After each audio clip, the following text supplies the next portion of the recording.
A feud in the nude? The wild encounter caught on camera in Venice involving a naked woman. And new help for families. The program Uber is launching that can assist parents in getting their kids transportation and food.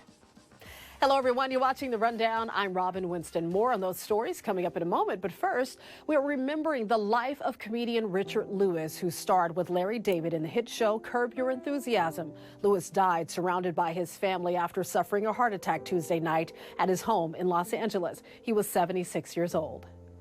Where were you? I waited half an hour. You didn't confirm. There's no way I'm going to go I there. didn't confirm. We had a plan. The plan is the confirmation. I don't have to go to. I don't have to make another plan. The plan is a plan. A confirmation is a guarantee you're going to show up. Okay, Sunday, same time, same place. Well, I'll need a confirmation. Lewis was a clean comic who never cursed on stage and had a unique ability to never repeat the same show twice, always coming up with material on the fly. He made many appearances on the late-night TV circuit in the 80s and 90s and acted in several films and TV shows. He also overcame addiction to alcohol and drugs. Last year, Lewis announced he'd been diagnosed with Parkinson's disease. Now, many in the comedy world are remembering the laughter he brought. I loved him so much in Curb, but I loved him also growing up. I loved him everything I saw him in. I thought he was, to me, top 5 of all time, you know. Wednesday night at the Laugh Factory, a poster of Lewis's 1989 show at Carnegie Hall was placed on stage. Lewis was devoted to his wife, Joyce Lipinski, who thanks everyone for their love and support. A pretty wild encounter in Venice Beach, all caught on camera. 2 women fighting with baseball bats, with one of them naked. The fight had onlookers doing a double take Monday afternoon as one man working nearby pulled out his phone and started recording. He shared this cell phone video exclusively with NBC4. At one point, the woman in jeans throws down her bat, giving the naked woman a chance to grab it before swinging both bats in the air and strutting down the boardwalk. Residents say the women frequent the area, but some believe someone should have intervened. You have to remember that a lot of the people that are homeless out here, 85% of them have a mental issue or some kind of trauma has pushed them to where their limits are get exceeded. Somebody should have helped. Somebody should have stepped in. But a lot of people were probably freaked out by a naked woman fighting. The LAPD says no one filed a police report, but a spokesperson with the agency says the crime he sees in this video is considered assault with a deadly weapon. Burger King is hoping to capitalize on the backlash that its fast food rival Wendy's is facing. In its response to Wendy's announcement this week, they'll begin testing a dynamic pricing plan next year.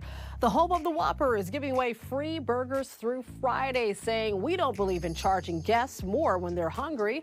But Wendy's is also clarifying what it means. The CEO of the fast food chain says its dynamic pricing plan will also include offering discounts at slower times of the day and denied that the company will raise prices during peak demand.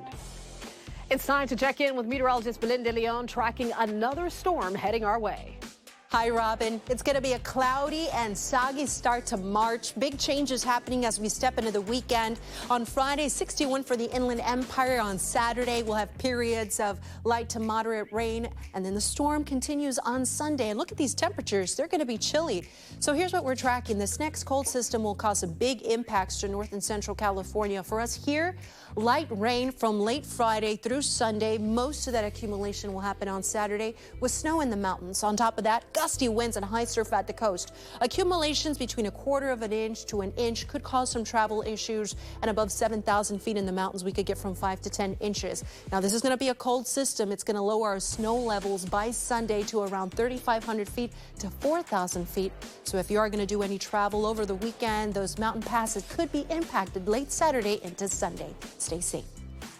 2 men are free again after being exonerated for murder. Abel Soto was just 15 when he was accused of killing a man in a drive-by shooting in South LA back in 2003. He was sentenced to 72 years in prison. Jofama Coleman was 20 when he was sentenced to 25 years after he was wrongfully convicted of being the driver in that shooting.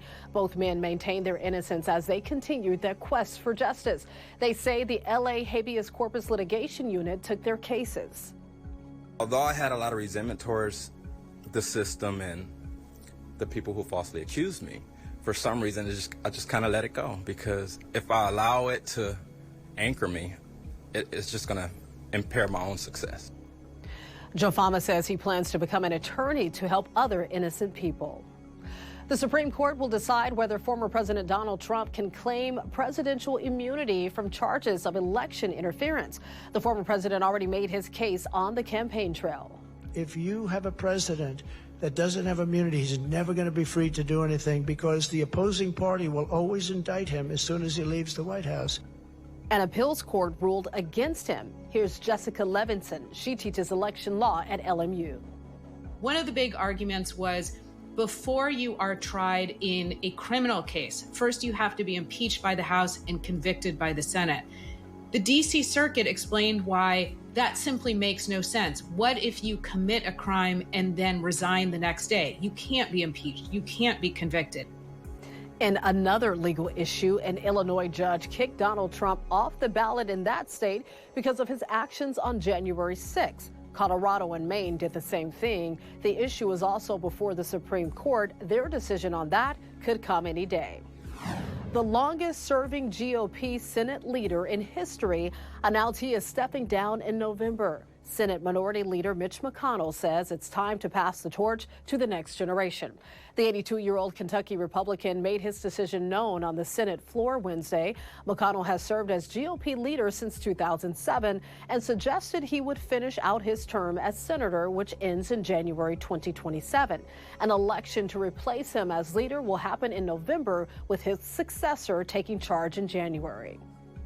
Now to the latest surrounding the troubled graffiti-covered towers in downtown L.A. LAPD arrested 2 young men after a group made their way past a security fence Wednesday morning. The rest got away. Police have arrested a total of 28 people for trespassing in recent weeks. Crews spent the day reinforcing the fencing surrounding Oceanwide Plaza. And right now, L.A. City taxpayers are footing the $3.8 million bill to secure the towers, which includes more than a dozen officers watching the building 24/7. Will folks breach this fence in the future before it's sold? I won't doubt it, but at the very least, if the entry wells are secured, no one is going to seriously get hurt or lose their life.